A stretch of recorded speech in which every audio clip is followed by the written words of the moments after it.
تو ابھی بھی میں آخر میں یہ کہنا چاہتا ہوں کہ اگر یہ کہا جا رہا ہے جی کہ لیول پلینگ فیلڈ تب ہوگی جب نواز شریف آ جائے گا، تو ساروں کی تو کرپشن کیسز ختم کر دیے ہیں، تو رہ کیا گیا اب؟ تو اس کو بلا لیں واپس. وہ کیوں نہیں آ رہا پاکستان؟ چوری کر کے جیل کی سزا، جیل کی 10 سال کی سزا ملی ہوئی ہے، وہ اپنی کہتا ہے جی میری طبیعت نہیں ٹھیک، میں نے مر جانا ہے اگر مجھے برطانیہ نہ بھیجا، اس کو باہر بھیج دیا.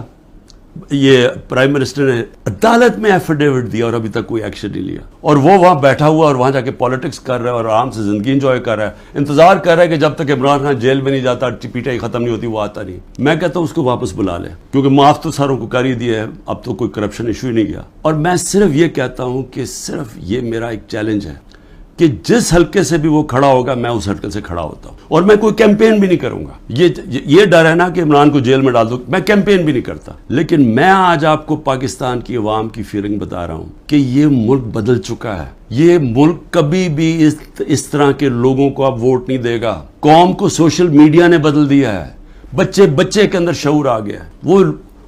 وہ چلے گئے دن جب جس کے اوپر شفقت کا ہاتھ اسٹیبلشمنٹ کا آتا تھا وہ جیت جاتا تھا. یہ آپ کو پچھلی جولائی کے اندر جب پنجاب کے الیکشنز ہوئے پتہ چل جانا چاہیے تھا کہ لوگوں کی موڈ کدھر جا رہی ہے. وہ اگر جولائی میں پورے جو اسٹیبلشمنٹ کی پوری مدد کیے بغیر کے ساتھ، اس کے باوجود الیکشن کمیشن کی پوری مدد، اگر اس کے باوجود ہار گئے تو اب کیا ہوگا ان کے ساتھ؟ تو اس لیے ان لوگوں کو جو اپنی اب سیاسی موت دیکھ رہے ہیں اور جو اسٹیبلشمنٹ کے پیچھے چھپ رہے ہیں، جن کو کوئی فکر نہیں ہے کہ ملک کو کیا ہوتا ہے، کیونکہ ان کے پیسے باہر پڑے ہیں، ان کے تو ڈالرز میں پیسے پڑے ہوئے ہیں، ان کو تو فرق نہیں پڑنا. تو یہ آڑ لے کے بیٹھے ہوئے ہیں کہ ہمیں اسٹیبلشمنٹ کسی طرح پی ٹی آئی کو ختم کرے تاکہ جناب یہ ان کے پھر جو 30 سال سے پیسہ کھا رہے ہیں ملک کا اور باہر بھیج رہے ہیں، یہ وہ دھندے پہ لگ جائیں. یہ ان کی ہے. لیکن جن لوگوں کا جینا مرنا پاکستان میں ہے ان کو تو سوچنا چاہیے کہ یہ تباہی کی طرف ملک کو نہ لے کے جائیں. لیکن میں آج سوال پوچھتا ہوں کہ کیوں نہیں پارٹی ٹوٹ رہی؟ کیوں نہیں وہ لوگ جن کے گھروں پہ حملے ہو رہے ہیں، ان کے بیوی بچوں کے اوپر حملے، ان کو بھی نہیں بخش رہے، ان کے بہنیں، ان کے رشتہ دار، ان کے بزنسز، ان کو نہیں بخشا جا رہا؟ وہ ہو رہا ہے پاکستان میں جو میں کبھی بھی نہیں سوچتا تھا کہ ہماری ملک میں ہو سکتا ہے. نہ کوئی ہماری روایتوں کی کوئی فکر کرتا ہے، نہ جو ہمارا دین جو نبی صلی اللہ علیہ وسلم کی سنت تھی، حکم دیتے تھے کہ جنگ پہ جاؤ تو عورتیں بچے بوڑھوں کو، آپ نے دشمنوں کے عورتیں بچے بوڑھوں کو ہاتھ نہیں لگانا. یہاں نہ بوڑھے دیکھے جاتے ہیں، ماں باپ نہ دیکھے جاتے ہیں، نہ بچے دیکھے جاتے ہیں، نہ عورتیں. میری بہن، میری 3 بہنیں، ان تینوں کے کچھ نہ کچھ ان کے اوپر، ایک بہن کے اوپر کرپشن کیسز ڈالے ہوئے ہیں، دوسرے کے بیٹے کے اوپر FIR کاٹ دیے ہیں، ایک کے اوپر ایک کا بیٹا باہر چلا گیا، پاکستان سے باہر چلا گیا. تو ان سب کے اوپر کوئی نہ کوئی کیسز چل رہے ہیں، بیوی کے اوپر کیسز چل رہے ہیں. یہ کب تھا مجھے بتائیں کہ ہماری پولیٹکس میں یہ کب ہم اتنے نیچے گرے تھے؟ ہاں تھے، یہ نواز شریف کی خاص طور پہ، یہ شریف خاندان کا تھا کہ گھر کی عورتوں کے اوپر ہمیشہ اٹیک کرتے تھے. بے نظیر کی اور اس کی والدہ کی تصویریں انہوں نے لاہور کے اوپر نیچے پھینکی، گندی تصویریں. انہوں نے وہ جو ویڈیو ٹیپس، مریم ماہر ہے ٹیپس کے اوپر، وہ ٹیپس بنا لیتے ہیں، بلیک میل کرتے ہیں. یہ تو تھا ان کی روایت پرانی.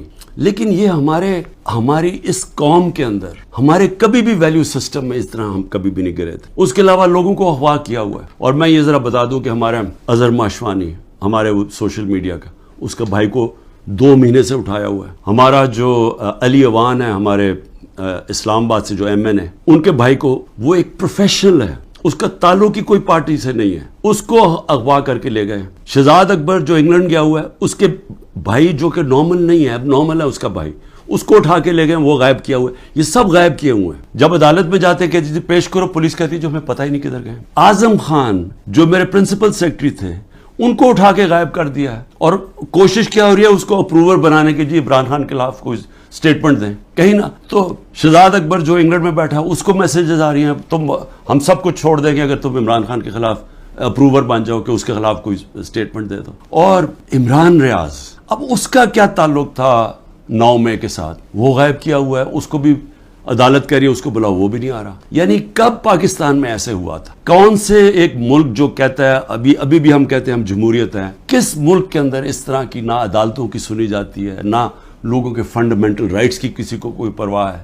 جو مرضی طاقتور جو فیصلہ کرتا ہے، وہ جو وہ سمجھتا ہے وہ کرنا چاہے وہ کر سکتا ہے. تو میرا سوال یہ ہے کہ جو بھی طاقت میں بیٹھے ہوئے ہیں جو یہ سب کچھ کروا رہے ہیں، میں آپ سے ایک سوال پوچھتا ہوں کہ کبھی آپ نے سوچا ہے کہ اتنا زیادہ کسی کے ایک پارٹی کے اوپر آپ زور لگائیں اور ظلم کریں اور وہ پھر پارٹی نہ ٹوٹے؟ پنجاب کے اندر کتنے ٹکٹ ہولڈرز توڑ لیے ابھی تک؟ 297 ہیں ٹکٹ ہولڈرز، ان میں سے 40-50 توڑے ہیں، باقی کیوں نہیں ٹوٹ رہے؟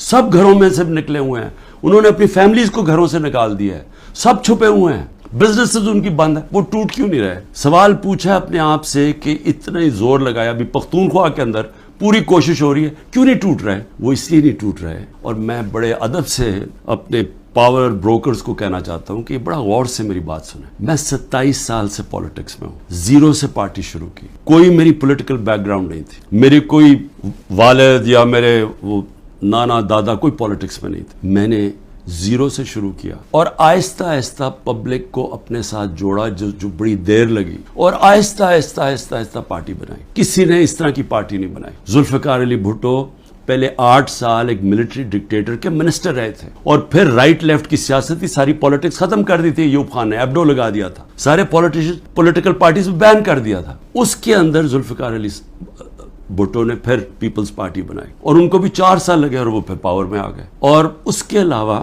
باقی کسی کا باپ پارٹی تھا، کسی کا دادا تھا، کسی کا نانا تھا۔ ایک نواز شریف نے وہ کس طرح پارٹی بنائی؟ جنرل ضیاء نے فیصلہ کیا، جنرل جیلانی نے ریکویسٹ کی کہ جی یہ بڑا اچھا بچہ ہے، اس کو لے آئیں۔ والد صاحب نے کہا کہ جی اور کسی کام کا نہیں تو چلو اس کو پالیٹکس میں ڈال دو، وہ پالیٹکس میں آ گیا۔